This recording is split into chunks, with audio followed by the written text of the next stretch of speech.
Welcome in, everyone. RFK Refugees Podcast. Ted here. John here. We're here for an exciting podcast. There's so much to talk about. Everything is just wonderful and glorious. We're talking about a sport we love, John, and a team we love, right? So, I mean, yeah, nothing could be more glorious than that. There's so much to break down from this last game that I think this may be a 2-part episode. It's hard to say. Look at all the notes I took. Look at all. No, ignore that. I saw all the notes. So many notes. No, those are just half of these are just CVSA rosters. From refereeing, but no notes. Somebody commented like, "Oh, we should all watch the replay on Fox 5 this weekend after that." So that was good.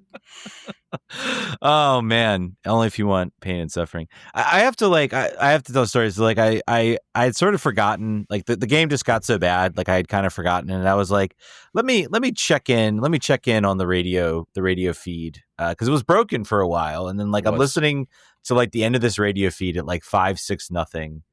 And Dave Johnson and Bruce Murray are just talking about like the most random, like what hurts more when you like stub your toe or like something. Like it's great. Like I kind of like just like tuned it out and I was like, what the heck are they talking about? And then they're talking, and then Bruce Murray's like I'll listen to the Fox 5 interview and they'll know the owners. Like the owners really want to win here. And I'm just like, oh my god, dude. I'm just like no. I think Bruce was telling them to like, hey, whatever you say to us, we'll read. So if you want to text us some wild stuff about the team, we'll probably read it. So I was like, good thing I'm not on Twitter anymore because I just might. Yeah, I wish they had a little more. I think what was it? Someone was saying, someone was tweeting. I don't know if it was in the Discords or something about like on the Washington like Commanders radio broadcast back in like the Snyder days when like they lost like 40-something to nothing or something like that. And they asked one of the guys, like, what was your play of the game? And he was like, nothing. Your play of the game has been brought to you by. Like, I wish we'd have a little more of that. Action going on. But they are not. The problem is that they are. Is Dave still a DC United employee? I don't remember anymore. He used to be. The broadcast is definitely produced by DC United. Like, it is a produced broadcast. They produce the broadcast. They probably license it to the radio station, whatever I forget which radio station covers it. Me too. But it's definitely licensed there. Not like us podcasters who can say whatever we want whenever we want. We're not bought and paid for, baby. Yeah. So I mean, I guess the only news sort of outside of the game is the owners continue to have interviews released. They participate in very much doublespeak of we're gonna let Sogut and Renee Weiler pick the players too. We're gonna have a hands-on approach to like this team, and it's like, well, which is it? And then they went up against two hands off. I was 2 hands off. I cared too much. My weakness is that I cared too much. And then they went ahead and let's talk about this. Let's talk about this Philly game, and I want to talk about it from this perspective. I don't know if we'll get into the X's and O's of everything. No. It is somewhat just like quite impressive that it doesn't seem to matter what players are out there on the field for either team. Doesn't seem to matter. Like, I don't know if you can do some comparisons on the lineups for these games. There is like one game a season, one game every time DC plays Philly, where Philly just goes and just beats the ever-living pants off DC. The first 2 were just like upsetting and annoying. This was just kind of like, once it became 3-0, I was like, oh, this is going to be like 5-6-0. Like, this is like our like annual like tradition of just getting the pants beat off us by Philadelphia. Yeah. And I keep wondering, I'm like how is it? It's like this team. Like, you look across all our seasons, yeah, they're bad. There's your 3-1s, your 4-1s, your 2-0 losses, but like this team in particular just seems to just really, really not like us. And I have a theory. So if like I Philly is like, I consider them, they are like the team I talk about like DC should be. Mm-hmm. And we are the team that Philly used to be. Philly used to be, from an organization, ownership, everything used to be an absolute mess. Like, we remember the Rays and Bully like goalkeeper signing when they already had, I think they had their current starting goalkeeper was like on their roster at the time, and they went ahead and like the World Cup happened and they signed this goalkeeper designated player from Algeria because he had a good World Cup, and that was like the big thing. And like the question even to like the the media was like, why are you signing this? You already have these keepers who are really good. Why do you need this keeper? He's like, oh, he was in the World Cup. He was really good. That's why we signed him. So just like Andre Blake was trying to leave at some point. I feel like that was, and then he got a new contract. That might have been it. And also Raisin Bully was so bad that it was just like, that might have been it. But it was a very like bizarre move. It was like not a move you would want to make if you're a team that like is doing. And they used to be a mess. And then, I think Jay Sugarman, they got out. And then they had a kind of come to Jesus moment. The people were angry and they said, okay, let's focus on what we do well, which is building academy. We think we got a great academy we can build out. We can get a lot of talent to come here. We're going to that's going to be our primary focus. And like, this was not something that like happened like the next year or the next season. Like this has been a yearly long process. It has not been like a perfect process. They didn't get the Sullivan brothers overnight. It was a very deliberate process that had a lot of rough seas and continues to have rough moments. Look at what happened last season. They missed the playoffs last year. I think, I'm pretty sure they did. I know they definitely had sort of a down year. That's why Jim Curtin is on the prowl because of that. Exactly. Yeah, exactly. He was let go. But when you have a solid foundation that's still there, things might, not go well for you, but then it's very easy to then quickly kind of turn those around and build those back up because you have the solid foundation. And that's what the Union have. They're going to go through, this is going to be another cycle. They're going to have some really good players. I heard Quinn Sullivan, who's been excellent for this team, apparently tore ACL in the Saturday's game. So that's extremely disappointing for him. But this is a team that is just going to have a collective of really, really good academy players. Their lowest level academy player can at least be a contributor on this team. And they have that foundation. And it's just like, it's the message of like, DC could do this. They have a same sort of like talent rich area of DC, of Northern Virginia and DC. They could coordinate with all the youth teams. They could figure out ways to be smart, to be creative, to bring players in, to, have multiple teams, like set up multiple teams literally around the area. So people didn't have to truck all the way out to Leesburg. Maybe by the time they're 17 or 16, you're like, okay, now, you're going to play on sort of our main team. They could build this like amazing trifecta of academy kids. They could build that base. The problem with it is, as we have learned from these interviews, is that Jason Levy and Steve Kaplan, they don't have the patience for that. They want to win now. And that is why this team has just been an endless cycle of rebuilds that get half done. They then blow it up, and then they have to do an excavation process to take everything out, start building it again, blow it up again, spend more time. And it's just, they have shown no energy that they're going to do this. And even now their front office moves just feel like they are just kind of flailing at sort of anything that can fix this. So that's what this game kind of feels like to me. They're in such a hole right now that they could do it, right? The season, they're third worst team in MLS in attendance. They're about to have, I'm going to guess, their season ticket base cut by at least a third going into next year. It can't get any worse from a financial perspective next year as far as money coming in the door. You absolutely, now there's no reason not to be patient next year. Like the damage is done. So in a world where that was sort of, to your point, was like the long-term thinking, next year will be perfect for you. Like, we're just going to buckle down and get through this next year. Sort of what we said we were going to do last year. But they're not going to do that. They're going to try to throw 3 DPs into the mix and try to make the playoffs from being the wooden spoon winner, probably. So the lack of cohesive plan and logic sort of just continues to frustrate us and everyone else. Let's. I want to wrap the game because the interview we have coming up is like 20 minutes. So I want to make sure we don't go too long tonight. The two, probably a couple things to notice. Jordan Farr got his first opportunity to play, and then he got completely shellacked. Bruce Murray continued to try to say these goals are not his fault, which is true. But I think that this is sort of an unfortunate. That's always going to be the number next to him for his one career MLS start. You can say, yes, the goals are not his fault, but you can also say you can get shellacked as a keeper. And this is where, like, Barraza, they've had games where they've given up goals.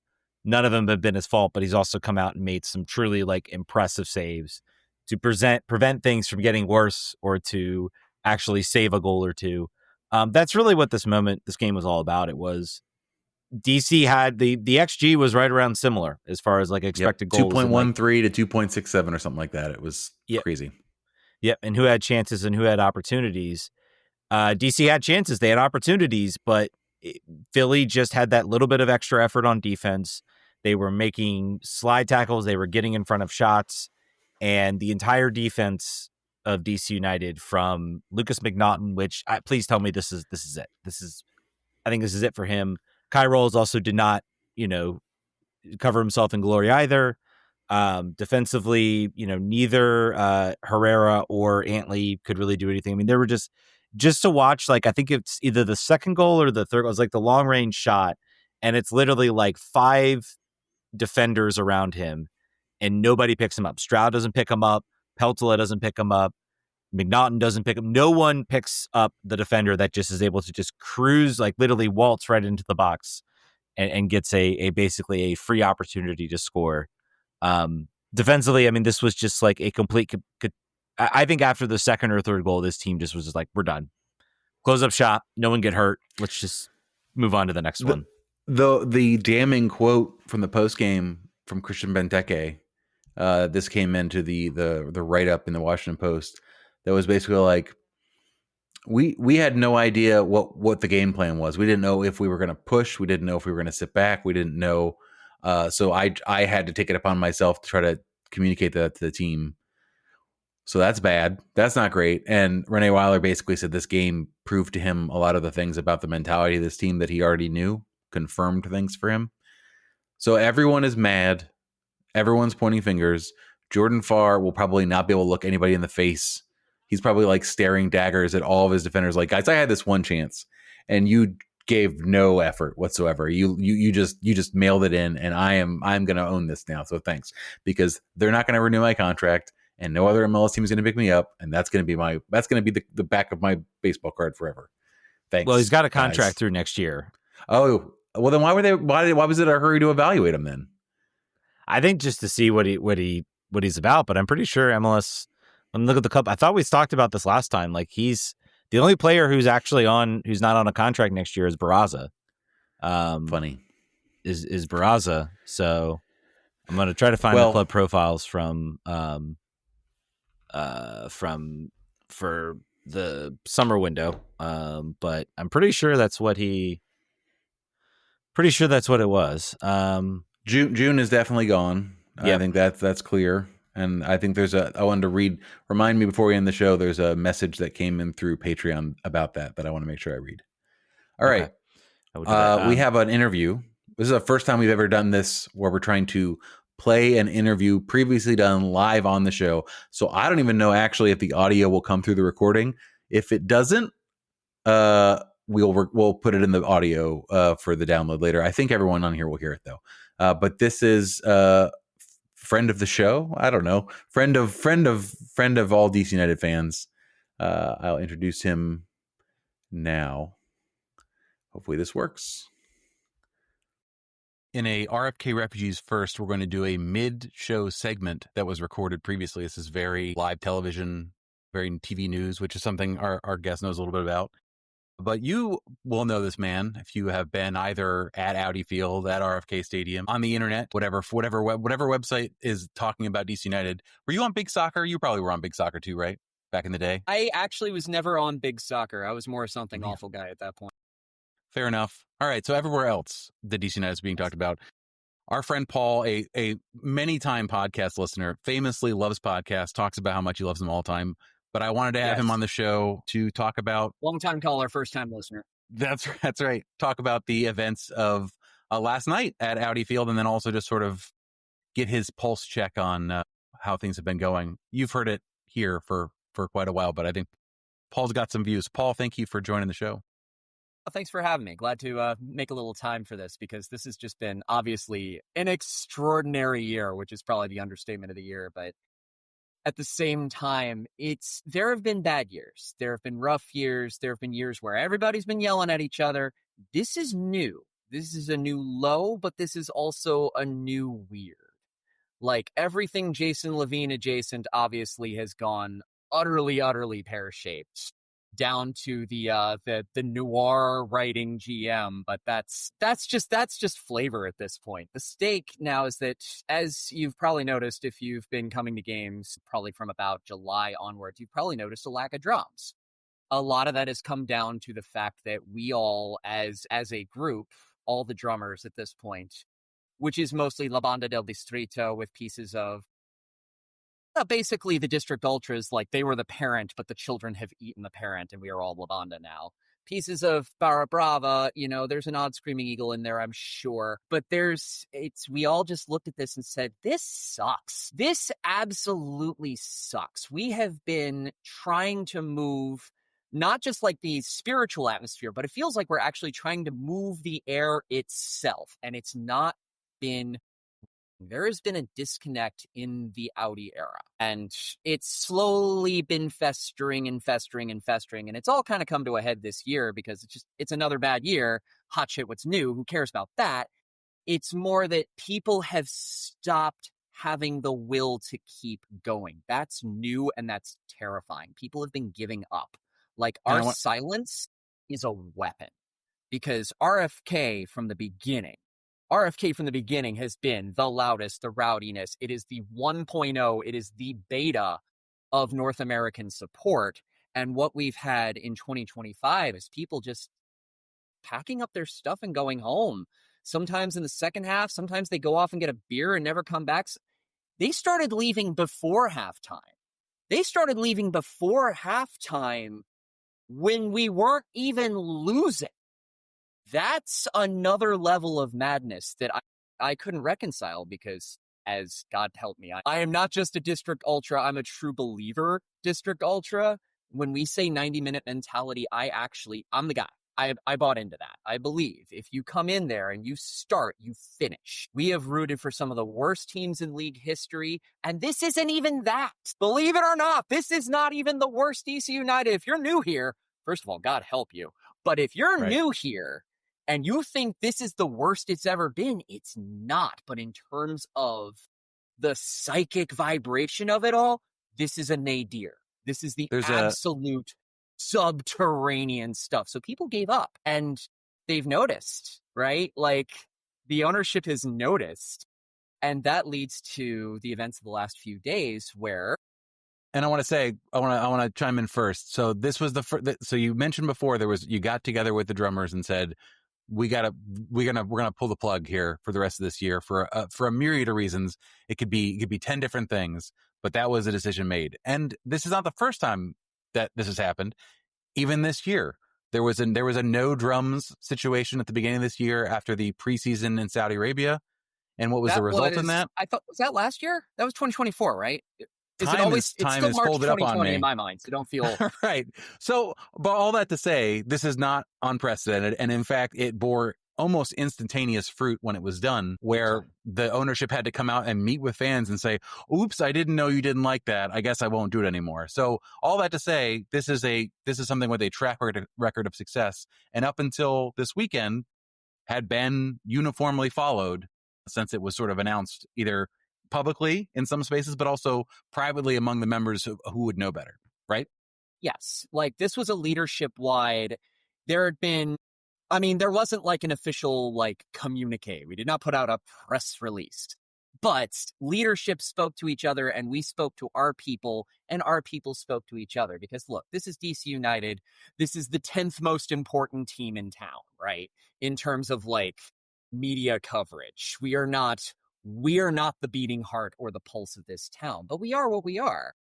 And we are at least able to communicate to our people, look, we're done. It's over. What's the ask? The ask is sell the team. If you're not going to sell the team, that's cool. Enjoy your tomb. We did this actually, to take it further back, the Audi Field opener in 2018. We all marched to Gate A and waved and chanted and left. And I got a 1 a.m. phone call from Jason Levine himself days later asking how we fixed this. So again, our silence means something. And now the silence, it's exhaustion. The silence is frustration. And so many people inside the organization think it's all about the results. Oh, we're a bad team. Oh, we're a bad team. It's like, no, it's just, and I've used this analogy in various spaces, so I'll use it here again. It's about watching someone going through the throes of addiction, the cycle of destruction. It's a new start after a new start. It'll all be better, baby. I promise. I've got this Hernan Lozada. He's helping me clean up. He's helping me find Jesus. It's amazing. You'll see. And then you chuck him out, say he's insane, which in fairness, he was insane. But then he's like, Rooney will make it better. And Rooney jilts us in the middle of the night to go hang out and ruin some other team in England. It's great. I mean, well, 1, 2. How many teams did he run? 3? It's been rough. And he's left us twice, too. So he's never finished a contract for us twice. So we have been, man, we are his jilted ex. This is crazy. Mm-hmm. I'm even more depressed now. So anyway, this comes to this week. So we have members of the DC United front office asking various members, not the entire leadership of the supporter scene. In fact, only one person who would probably be referred to as a leader was invited. But most of them, honestly, they were young guys. They were kids. And they were invited out to a secret meeting where they were bought beers and said, we really need you guys. It's Noche Latina. We've got to have you guys out there. We need our drums. And a few of them said yes.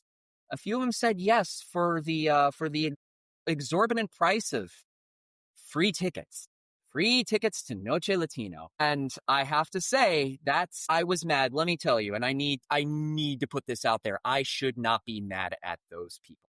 Because that is not, look, A, they're young. B, we don't talk about union organizing and union breaking tactics. That's my world. I'm a union leader. These guys are not union leaders. And I didn't think about this like a bloody organizing campaign, and neither did anyone else.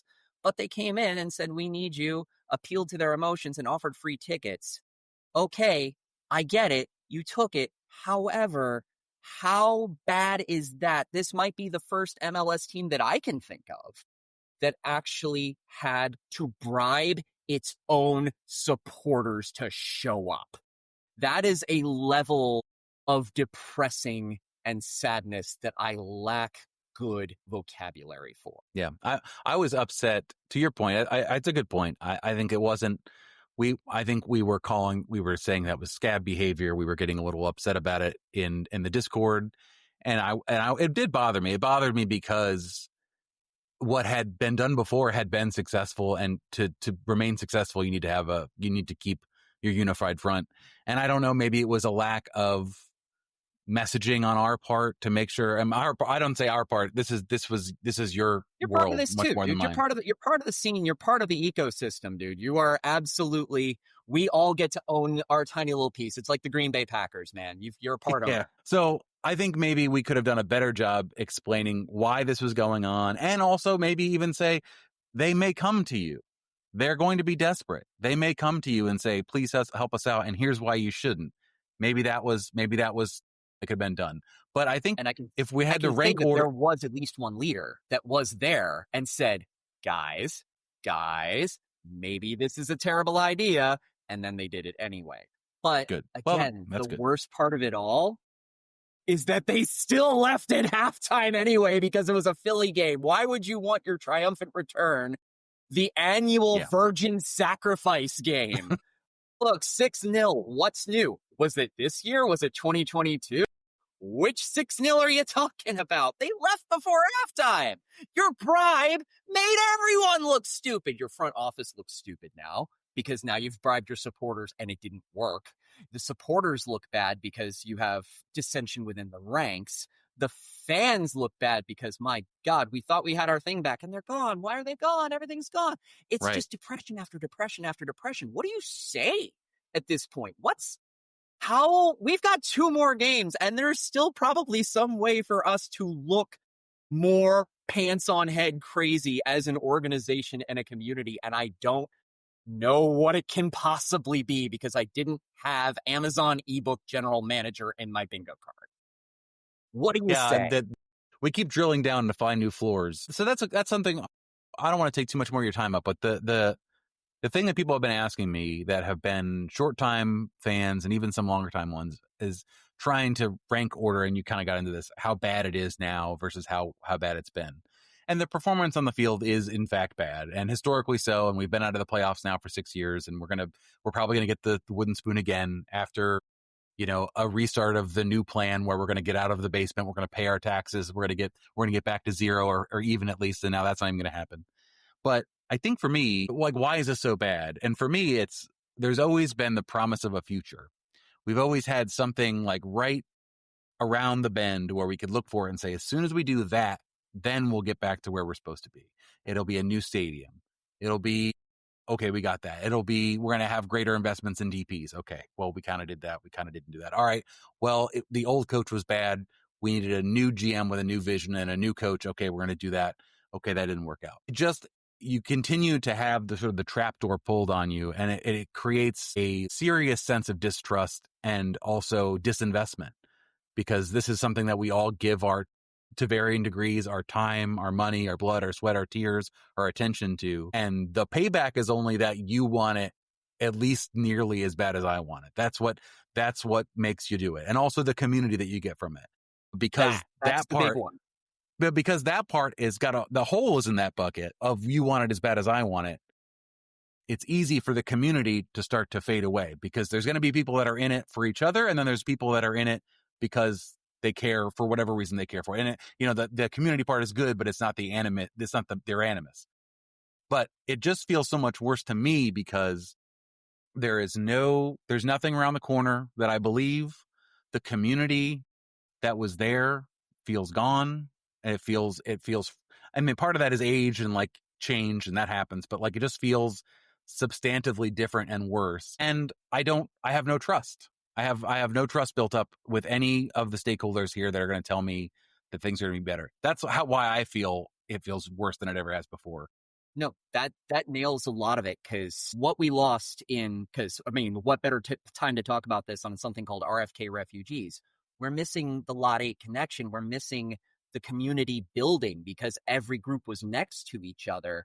Barra Brava next to Screaming Eagles, Echapanza in the corner, the Ultras by the trees, everyone else in the middle, mingling and intermingling and meeting each other and finding common cause. Ever since we moved to Audi Field, you have the Eagles off in their corner with their special spot in the conservation hall or whatever on earth it's called, the place with the bathroom. Water Street has been where a lot of the Barra Ultras La Banda became a thing, which is basically, it used to be between a concrete plant and a gay strip club. Now it's a concrete plant that we rent from the owner while gentrification happens around us. And it's shrinking and it's shrinking and it's shrinking because we are more and more invisible, and less people keep coming. And not only does the tailgate play that out, the attendance plays that out. We're on average 2,000 people less this year from last year, and it's fixing to get worse because these prices are not going down. This city is not becoming more hospitable. The people you want to bring the energy have every possibility of getting nabbed by ICE for just hanging out and eating a papusa in the yard.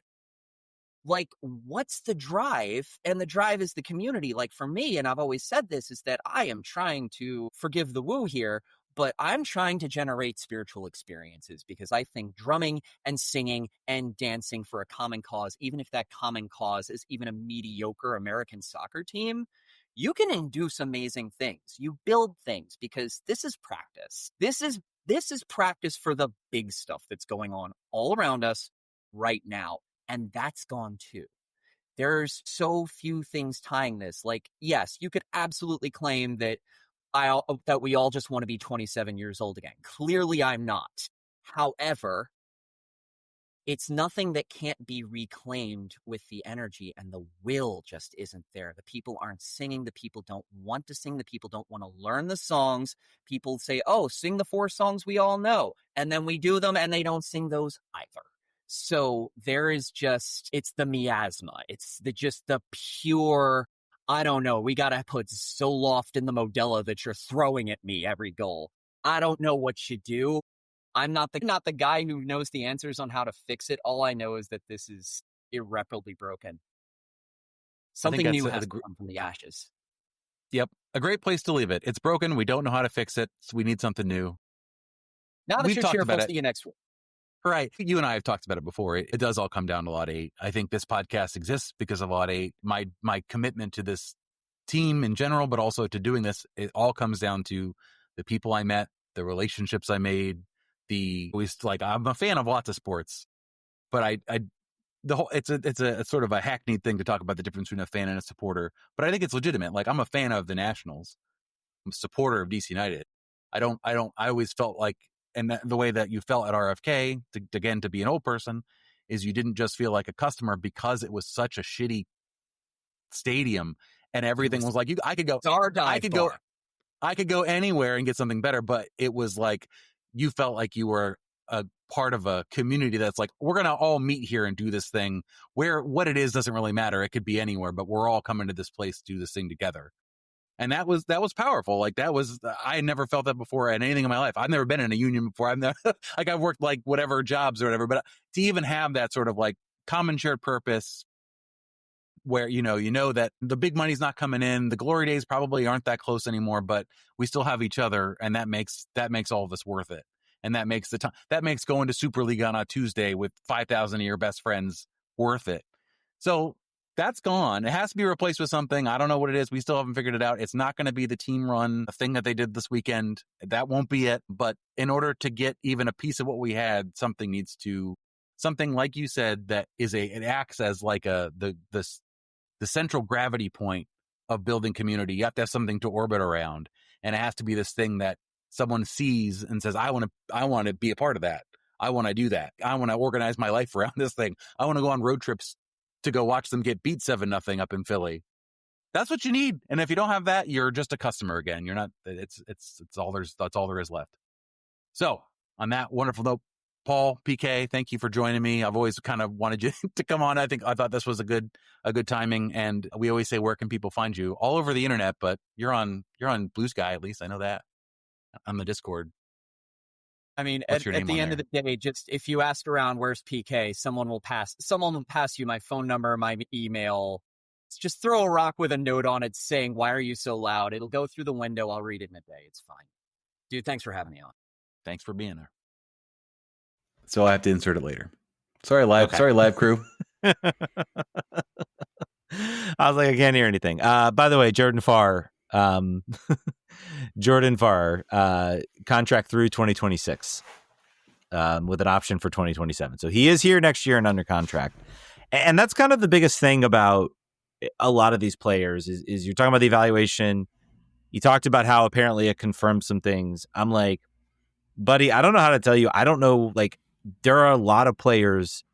They're going to have to take some significant losses on several of these players. I mean, there are going to be players that whatever you paid for them is probably not what you're going to get out of the door. Borsey now, we'll assume Aaron Herrera is here. He's not the problem. Joao Peglo, Matty Peltola, Cairo. I mean, if you are looking to clear house, have a fire sale, the ownership is going to have to be okay with taking some significant losses.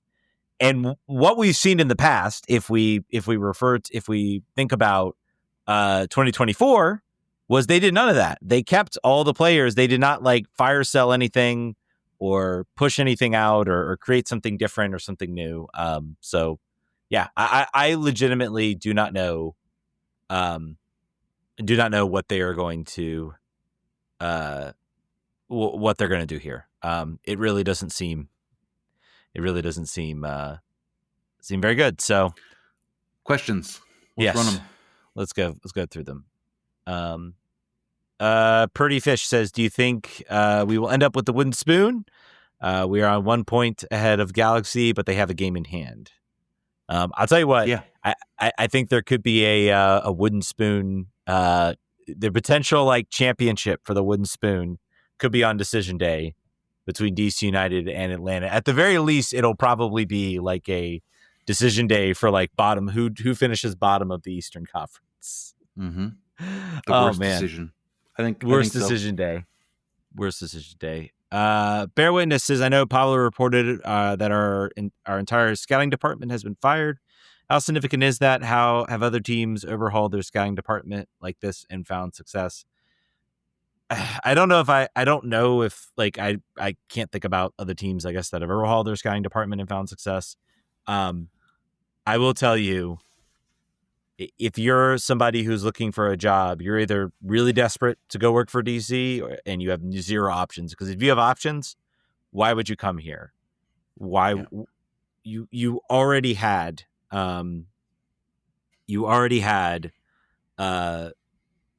a GM hired, and he brought a whole scouting department with him, and essentially, and then only to have a year later all those people looking for jobs. I don't know who would want to come here.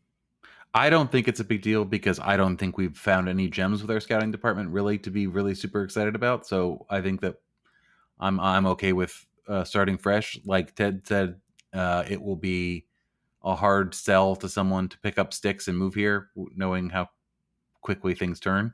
Mm-hmm. That's kind of not super uncommon. If you're a Chelsea manager, you'd certainly make sense to rent and not buy. But yeah, I think I'm not too concerned about that. I'm concerned about the person who will be building a scouting department, having never built one before, or any other sort of things required around management. But that's okay. That's all right. We'll figure it out. We're not the biggest of our problems, but certainly not the smallest. Todd says 4 cups, 4 wooden spoons. I just thought it would be cool if we got, we have the 4 stars, and underneath the badge we could have 4 spoons. I think it would look pretty cool. So if someone wants to get their creek cut set up, we could iron it on, make it look real cool. Yep. Next, Rob HG says, "What is a reasonable goal for 2026?"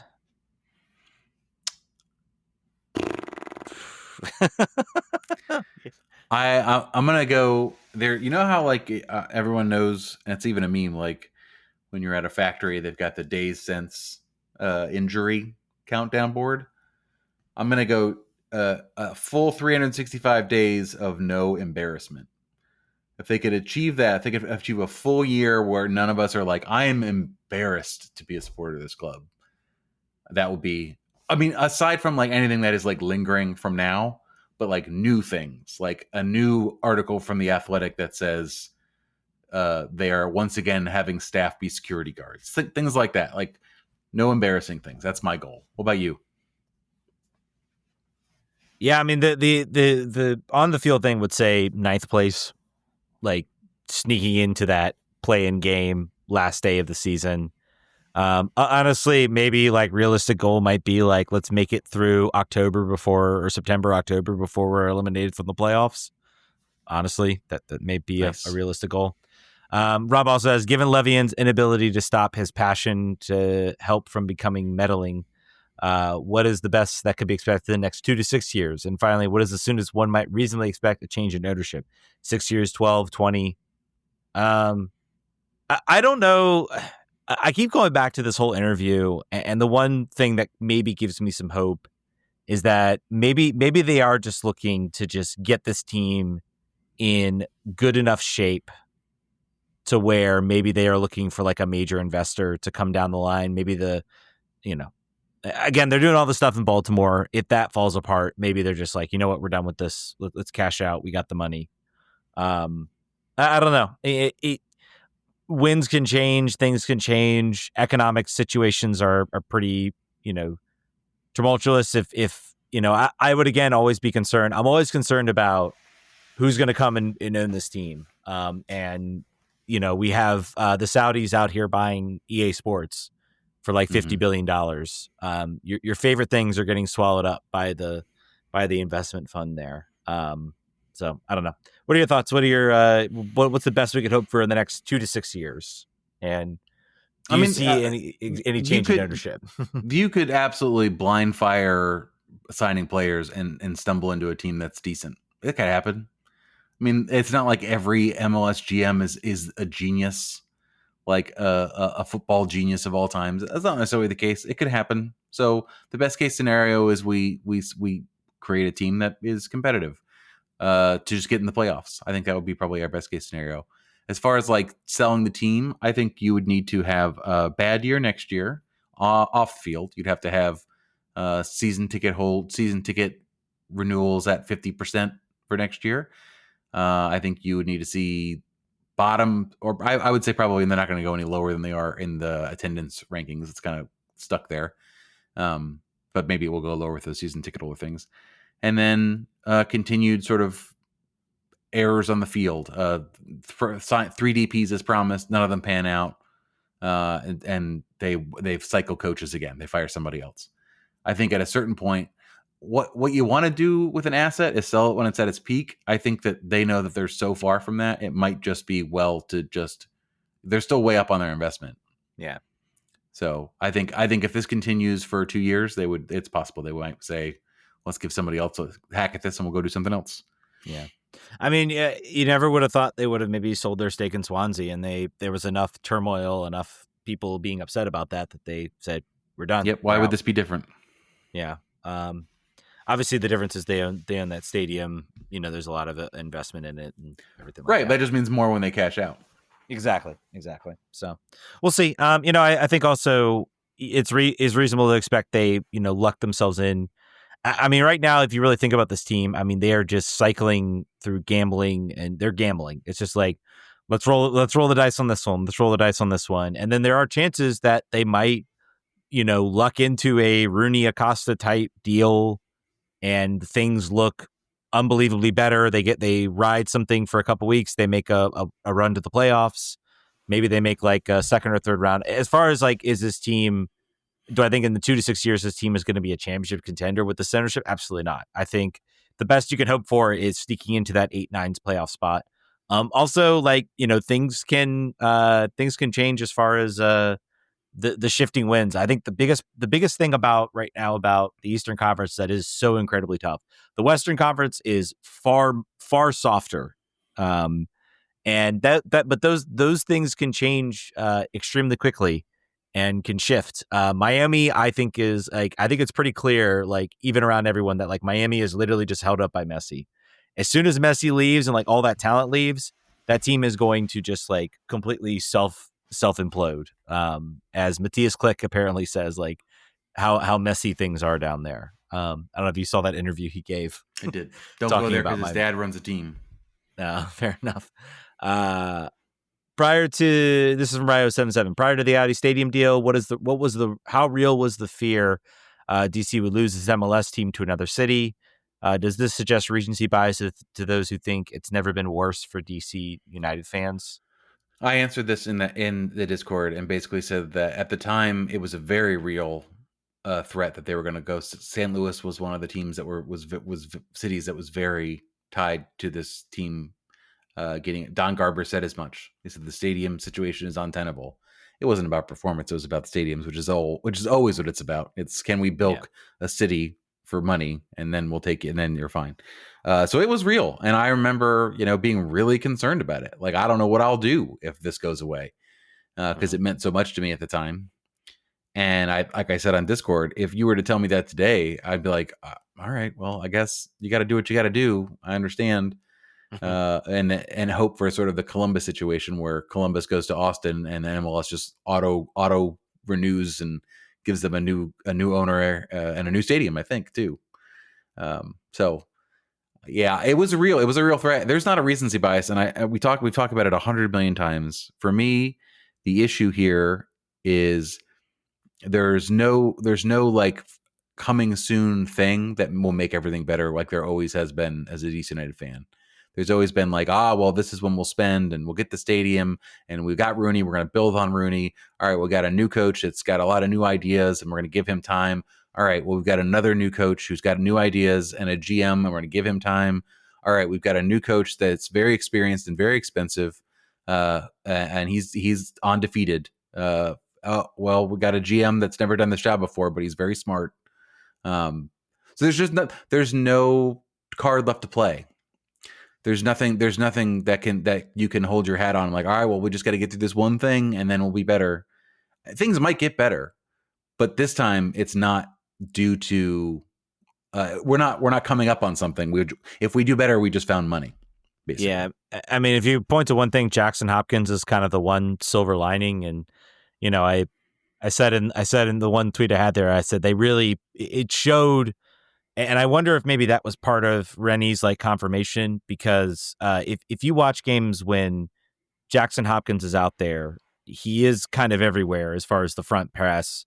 Philly bypassed the entire midfield. And I think his energy was very sorely missed in these games. I mean, if you talk about one sort of silver lining moving forward, it might be Jackson Hopkins starting to grow some wings and actually start to take off to where he might be something interesting to watch looking into next year. But that's like that's like the barest of silver linings. I mean, we think about years in the past when we've kind of had, even in 2024, it was like, all right, well, hey, 2024 had some fun moments. Like, there were some moments that you could maybe build upon. They came very, very close to making the playoffs. Like, let's really use this. Then we're going to get a ton of cap space is going to be cleared up. We thought at the time they'd have 2 DP slots with Matias Click. And then we found out about the whole, like, really it was like the auto. Once we found out about the auto renewal, it was just like, man, dude, this is like stuff just dragging everything down. As far as, you're completely right about the threat was extremely real. I think the fact that the team had really built itself. I think the championships, the 90s, everything they won at that time period, the sort of standard that they had there at built sort of for DC United, ultimately saved the club because I think, and we talk about there are plenty of clubs that go away, but MLS really had to sort of hold on. I do think about if they had jumped ship for St. Louis or they jumped ship for Baltimore, I think Baltimore would have made it a little less likely, but if they jumped for St. Louis, you would have had to think that like DC would be like the prime expansion type slot. Maybe we would have had a stadium out in Leesburg or somewhere in Maryland or something. We wouldn't have had the stadium right in we wouldn't have had Audi Field. But like I do think like I do have to believe that a team would eventually return. I maybe would have been part of the Commanders owners who's really to know. I think really the DC United and Audi Field and all that is what is really actually now boosting the Spirit, because the Spirit having a home that they can go to in DC, but before, like, I don't know what they would have done. I also don't think, barring a miracle on the field, I don't think that there's a way to ever regain even the foothold this team had in the community as far as like exposure without a team going away and coming back. It's like a brand refresh. It's like how in minor league baseball, they tell you to change your team name every 3 years because that will make people remember you exist. It will make people buy stuff. And if you don't do that, they just never think about you again. And that's sort of kind of in the spot we're in now. They would have to just they would have to win an MLS Cup to register at all. I think it's my opinion anyway. Even then, I don't think the people that, I became at least minor, acquaintances with or friends with, the people who I basically grew up with as I went on the team, all those people are gone. They're not coming back. Yeah. I think this team could go out and win 3 to 4 MLS Cups, and you're not going to have those people come back. It'll have to be new people. We talked about that in the interview that you'll now hear before this when I've clipped it in. But sort of talked about the fact that like the community has to regrow from the concrete. We had Lot 8 as an accelerant, and now we don't. And all those people are gone. They're either old and they've moved on with life, or they've moved on because this team has been garbage since they've come here. And there's just no reason to spend, except for us who are dumb. But everybody else is smart. Who hosts the podcast? All right, go to Blue Sky. Hoist says, "Are we going to win in a wooden spoon or not?" I'm ready to hoist another. I feel like this team is gonna they're gonna find a way to like not win the wooden spoon, and therefore not get like the top draft pick, which is like the only pick that really gets you like a quality player. I feel the booby prize. Yeah. I feel like they're just gonna find a way not be as bad as LA or Atlanta. Like they're gonna win the last game and literally lose out on the quote unquote number 1 draft pick. There's no expansion team, so they would have the number 1 draft pick. Sabatis says, "What are the top 3 things you did this summer that didn't involve DC United?" I bought a house. That's what I did. That's a big one. Ted wins. I didn't do anything remotely cool this summer that even competes. No one else thinks I won by buying a house in 2025. Let me tell you. But well, listen, you've got. I mean, they're not wrong, Ted. But You now have roots. You've got some roots somewhere, and I'm happy about that. And I'm happy it's in Richmond too. Yes, very happy about that. Let's see. Some Kickers games were fun in the beginning of the season. That was fun. Yeah, returning to Richmond and kind of fully investing I returned 2024, but it kind of like getting those roots in Richmond was pretty good. But all right, I got a question from Patreon here. Before June becomes a punchline, this is from Fred. Before June becomes a punchline or an easy reference for Levian stage Kaplanitism, which I love, and I think we should start using that. Is there an argument to say the club really screwed up his development? Pulled after a disaster in San Jose, in which the backline was in shambles, Barraza also had a few big loss games and was back to continue. He comes back in for the Cups and is serviceable, then has one start under Rene, where he had a bad play, where he froze and then was completely frozen out. Grading on a curve based on age, but also looking at potential, is it a stretch to think that the club really messed up his development and in turn trashed the potential of a value-added asset? Just feels like he got a raw deal. As always, thank you for your suffering. I don't know how you all keep doing this. If it weren't for this pod community, I would have stopped caring completely a long time ago, so thanks, I guess. By the way, the amount of people who tell us, it's maybe my favorite compliment. Like, I really stopped giving a shit about this team entirely and didn't even follow them. And then the podcast came around and you guys are giving me a reason to continue to watch, even though they're horrible. So as I tell everyone, thank you. And I'm sorry. I appreciate it, but also I'm sorry. What do we think? I think that it is certainly clear it was either a massive, to me, it's two possibilities. It was either a massive error in scouting, and actually he really stinks, and he's never going to go anywhere, develop anywhere. Or I don't know if they messed up his development, but were not good stewards of their investment regardless.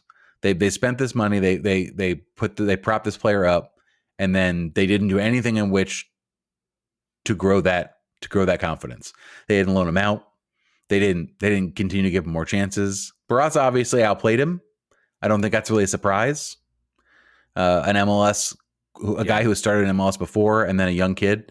But you brought him in and said this guy is legit and ready to start from week one. And then you said, whoops, maybe not, and then just cut his legs out from him. So I think that's valid to say that they screwed up. They could have screwed up his development, but they definitely screwed up their investment on this because he's not going to start next year. So they're going to have to take their losses. What do you think? Yeah, I mean, the fact that they, I kind of like a little bit, I guess, the creativity of grabbing sort of a young talent in goal where he won't count so much against the cap, but you can basically spend whatever you want. I think in a 2-4, the 2-4 U22 system, by the way, still waiting for an answer as to what that whole situation is and when you can do that. I think I have my answer, but I'm waiting for sort of some official word. I'll probably never get that answer. But anyway, but the idea of having him as it was, maybe I was for it as like, well, this is like a different sort of tactic. A lot of people in the national media were like, this really doesn't make much sense. I don't think we've seen a U22 goalkeeper go out. Goalkeeper is a really tough field, and you have to look at, honestly, like, look at Bill Hamid. That guy made some great saves, had some good moments, and then also had some just real, like, just boneheaded, like, just decisions about coming out. It really wasn't until I'd say about year 4 or 5 that he really developed. And goalkeepers are weird. Like, people look at Barraza and say, oh, he's 28. And I'm like, 28's young for a goalie. Like, it really is. And 22 is like a 16, 17-year-old out there on the field. If you really think about it, it's an extremely, like, tough and weird position.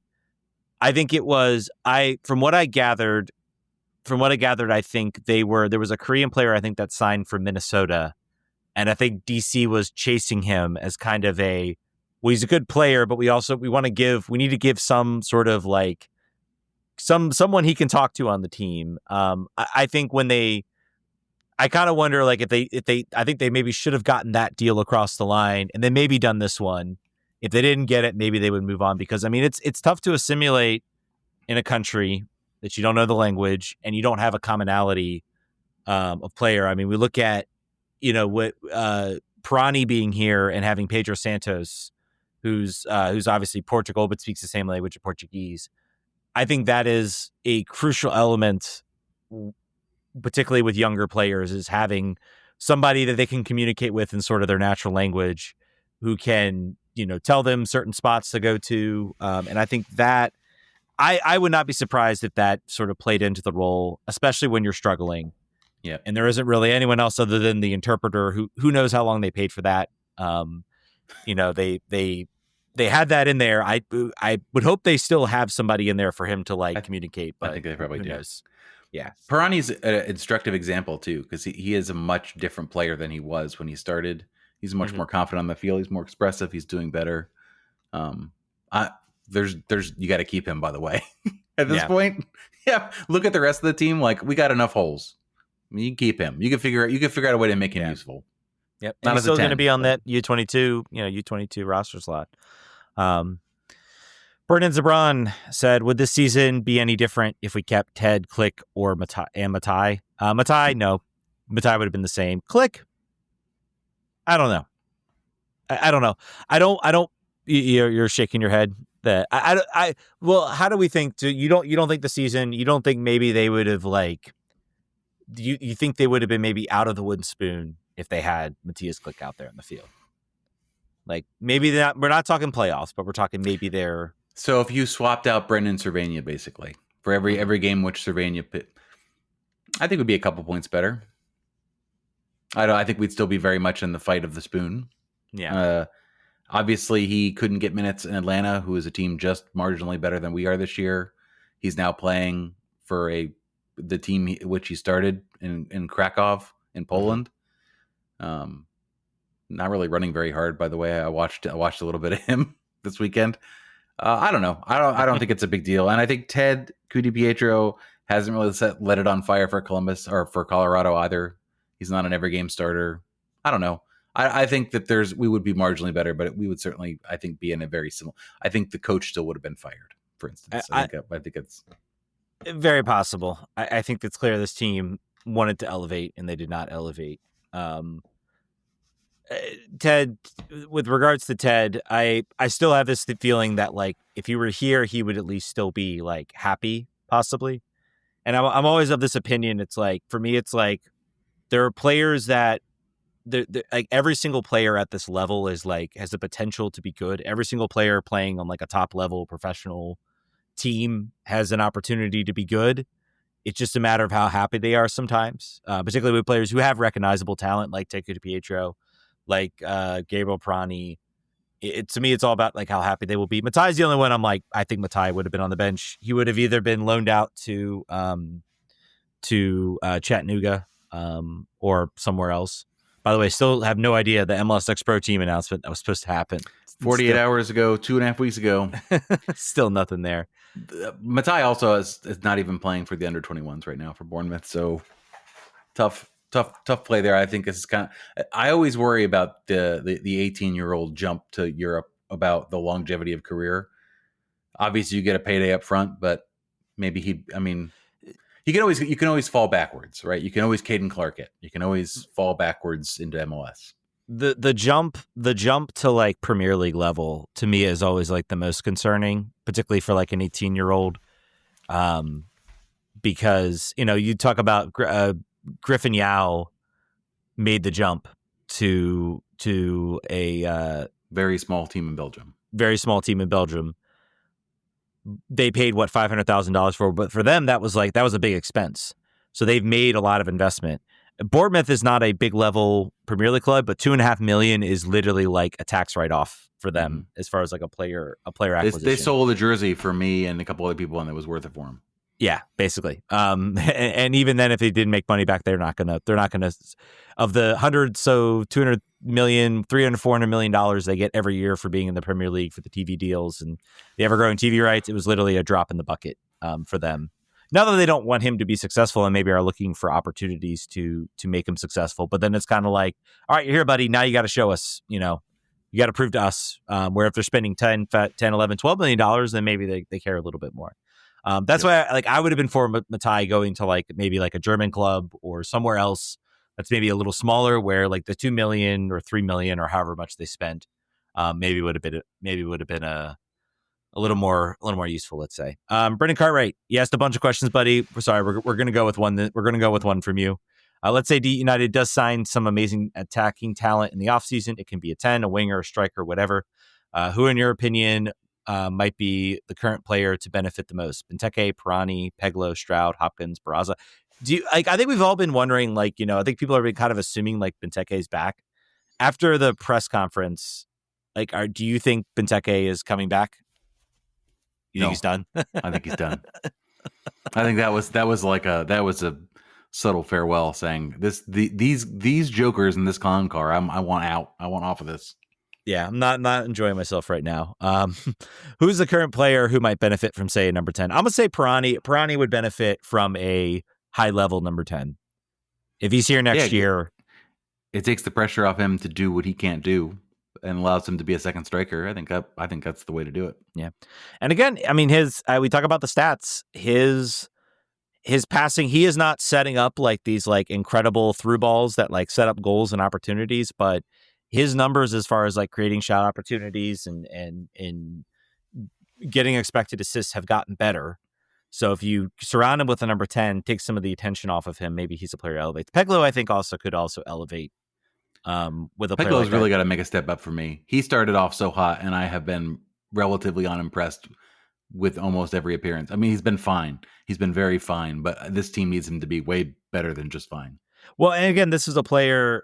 I think there are all these players that they have on this team, and I'm like, they need that sort of talent elevator, that player that just like makes everyone around them better. Because DC really hasn't had that since Wayne Rooney. Wayne Rooney is the gold standard. You would hear other players talk about how much harder they tried in training because they were playing with him. That's why you do it. That's why you sign the superstar. That's really why ticket sales are great. It's to make all of the players give an extra 5% every single day because they don't want to be embarrassed by one of the best players in the world. Yeah. And to me, it's really, I think this was a game. I think when you hear Renee talking about the game they just had, to me, it's like, he's like, yeah, I've learned some things. I think it was like, show me some effort. He's like, now we got some adversity. We're down 1-2, 3-0. What am I going to see? And he just saw the team completely fold. And he was like, you know what? And maybe this was also a test to be like, hey, I'm not going to, I'm not really going to game plan for this. I want you guys to maybe see who can figure it out. Stroud, I think Stroud's gone next year. I think what is his contract situation? He's through next year as well. So many players, man. The players that literally of the main senior roster that do not have contracts for next year are Caden Clark, probably going to get his option exercised. Pirani, let's assume his option is exercised. And then you've got Connor Antley, hit or miss. Again, Connor Antley, Luis Barraza, Derek Dotson, Randall Leal, Lucas McNaughton. Everyone else is, and this is again with this team, man. I think we've talked about this before, so I think I'll stop. But yeah, it's I don't know. You're going to have to take some losses on some sales. I don't know anywhere else. All right. That does it for questions. You're going to have, once I splice this interview in, you're going to have an hour-long show after a 6-0 beatdown.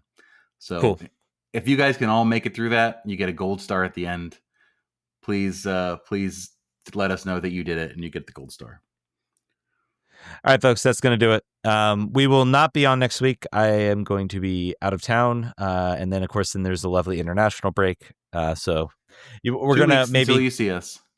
Go away from radio feeds. Maybe there'll be some interesting news. Unless, of course, we get maybe during the international break, we'll have an interview with the front office. Who knows? And after those 2 weeks, it'll be the end of the season. So that will be the capstone show of the 2025 MLS season for DC United. Yes. I'm so excited. Yes. Get a little break. We can go watch Spirit, who are continuing to crush it 4-0 win over Houston Dash. Someone asked. Welcome back, Anna Helferty. Yes. All right. Thank you guys for listening. We'll catch you guys next week. Vamos.